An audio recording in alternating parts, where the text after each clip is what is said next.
Hollywood Actor Podcast with Manni L. Perez, Part 2. That's amazing. I mean, that can be an experience, too, where people have to extricate themselves from a situation to find that for themselves, how much it really means to them, that they were on that right track. But, it's a lot of this industry, it's unfortunately, it's timing and it's finding yourself along the way as you're trying to plug in to these opportunities that may or may not be coming. And other people that have been on the podcast have said that we can't define ourselves by our credits, and we should allow ourselves that time away as well to let ourselves off the hook, because we are defining ourselves with the success that we're finding. And so that can deflate us, I think, sometimes, and make us think that maybe it's impacting our own identity and our idea of what we are as successful businessmen or women. Yeah, I agree with you 100%. And even with, like, when you said sometimes you got to step back to realize what you want, I was in it was a very strange time for me when I had left Stonestreet and I was out, representing myself, because I am of mixed race. So my skin is very, very light, but my hair is very kinky, curly. So I felt like I had to figure out where my place was within this industry to market myself properly. And I think it was close to the time where things started changing. With now we have a lot more actors of color, different hair textures, different looks, different backgrounds, and we have roles for us. And I say us because I was a part of that. I still am a part of that. Putting more people of color in these roles, and they did not know where to place me, and I didn't know where to place myself. It wasn't until I cut all my hair off that all of a sudden I was. It got me through the door. So I then was typecasted as Marvel superhero, buffed up woman with a shaved head, lesbian cop, Marine Corps. And that's what got me through the door. And now I'm a lot older. I think I've been working professionally now for around 2.5 years.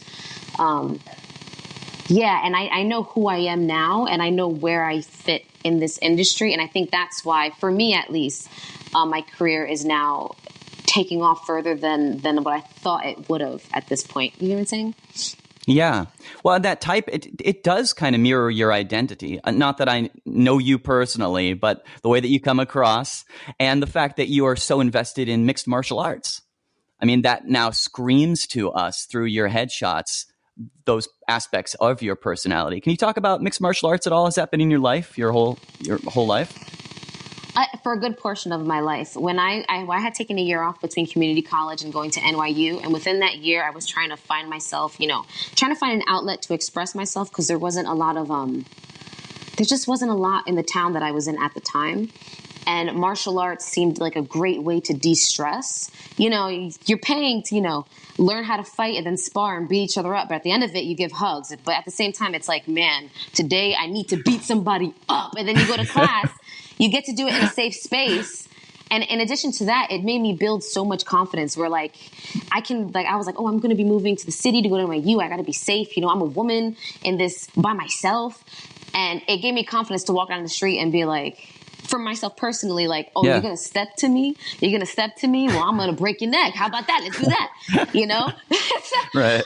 But then currently I have a personal trainer who trains me for martial arts, because in August through September, I'm doing a feature film where I'm the lead, and the character does martial arts. So there's a lot of fight scenes.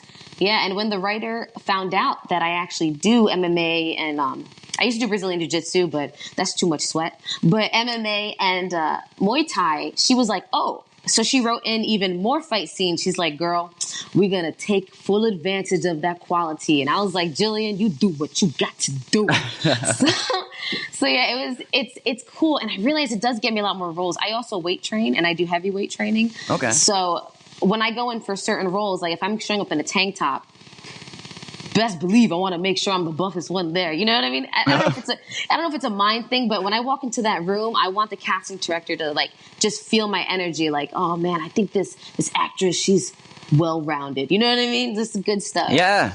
Well, you're not playing at it. You are that. You're bringing that to the role, and it's going to save money on stunt as well. I mean, if it comes down to the money thing, but that's so cool. And that whole idea of mixed martial arts, like what you were saying, fighting, but you get to hug at the end, having that safe space. I mean, that kind of that read to me as acting, right? Like how we have that safe space to access these different emotions. We go into these casting offices and on set, and we get to rehearse and be safe with all these different aspects of who we are, which we don't get to access on a daily basis. I agree with you 100%. That's like, because out in regular society, we, at least me as an actor, in regular society, I can't be out here, being crazy. But on set, if my character's crazy, I can unleash that part of me that is like that. Because I feel like with the characters that I get, it's not so much that I became that character. That character is already a part of me. Casting directors saw that, and then now I just got to plug into that part of my personality and bring it to whatever it is I'm filming. That's a big lesson that I'm learning right now as a Hollywood actor, right? That like you have to like ooze who you are. They want you.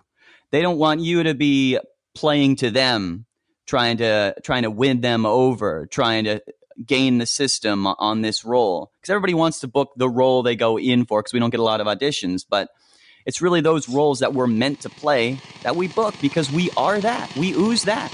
It was Absolutely meant to be. You're 100% right. And that's something I had to learn.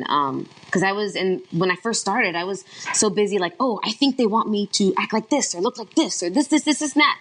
And then when I finally was like, I'm going to keep this PG-13. And I was like, F it.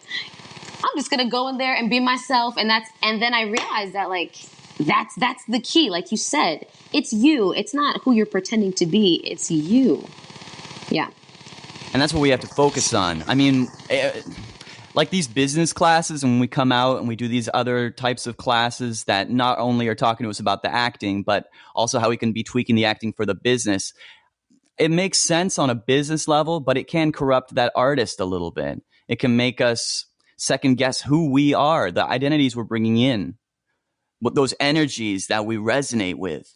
And those are like, that's what we need to cherish. That's what we need to nurture. And the business stuff, I mean, there's a lot of like do's and don'ts, basic things. But other than that, I think we got to kind of maybe even curb that for ourselves and say, look, if that's really what's taken away from my performance, well, I'd best not worry about that, because that's going to impact my identity, the way I see myself, what I bring into the room that is my personality. And that's the gold that we have, that we're sitting on top of. Absolutely. And it's unfortunate some people are afraid to break into their power like that. You know what I mean? Yeah. Like it's something that's learned. And I know for myself, it's definitely, I've come a long journey from who I was to who I am now. And it's all for the better. All those doors that closed on me at the time, it seemed like, oh man, I'm not right for this. They don't like me. I don't even like myself. I'm not enough. When those doors close, it's like one door that I didn't even realize was there kind of creaked open. And it's like, what's behind this door? And then when you kick it open, it's literally just a mirror of yourself. And you're like, oh, okay, that's what we're doing. Okay, I see where to go now, Yeah. Going from, so you had 90210, and then you started working with the new manager in New York. Were you starting to book those co-stars, those Blacklist and Blind Spot, right out the gate? When I first started with 90210, I was booking, yes. The first couple of things I did, I booked them, and then they shut down, and then I was at Genevieve, and I booked Blacklist, and I had booked one of the leads in a feature film, and all these things. But at that time, I wasn't ready, so I just kept booking the co-stars, even though I was going in for, maybe a guest star here and there. But that's when I first started out with Genevieve and Tracy, and then just honestly, just like last year, I went on a couple auditions and I maybe booked one or two things. And I'm like, oh man, like, should I find a full-time job? What should I do outside of this? And all of a sudden this year came and the whole world just opened up to me for some reason. And I was going in, like I was on hold for, I'm not able to talk about the actual show that I was on hold for, but it was, new cop shows by Dick Wolf and the whole Law and Order game and all these new shows. And I was going in for series regs and everything. I was like, oh man, am I ready for this? I don't know. They did choose other people, which is fine. Because at least now I know that they know who I am and I made it to the end. So, and then also I've been on the other side of this film that I'm doing this this month, well, I'm doing a movie and a film this month, but the film, I'm the lead in this film as well. And I was given the chance to sit behind the table as a casting director to help cast the person who is my co-lead. Okay. So getting these opportunities from, auditioning to then being behind the table and having that, I don't want to say that responsibility, but having just them to be so open to collaborate and casting with me, I feel like that was a huge step for me. Whether I book the series reg or not, just being behind the table and also like helping to cast films that I am the leads in is amazing. And I know that transition to somewhere really far left from the question, but that's where I'm at right now. Well, no, I mean, that's exactly what we're talking about. You starting to be in the mix. You starting to be known by these casting directors. You starting to establish yourself within the Hollywood film industry that is much more of a national thing, slightly an international thing, as these different markets have grown with incentivized programs. I know a lot of LA actors are flown out to New York, but I also know that a lot of New Yorkers are being brought up through the co-stars, just like yourself, into these bigger shows, and in more shows than ever are being filmed in New York. Absolutely.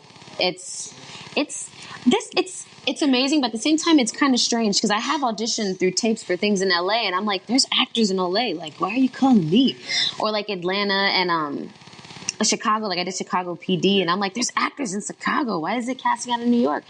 But it is strange, but it's amazing. And then recently, I just transferred into not transferred, but now I do voiceover. So I've done some for a video game. I did an audio series, and it's just how everything has been connected. And I have no clue how these people found out who I was. I never did any voice acting, but I guess a casting director knew somebody who heard about me from this person. And once they see that I'm with Genevieve Brewer, they're like, oh, that's it. We gotta call her in. Genevieve likes her. We gotta call her in. We gotta do this now. Yeah. Thanks for listening to the Hollywood Actor Podcast. If you enjoy this content, don't forget to rate and review on Apple Podcasts or wherever you're listening.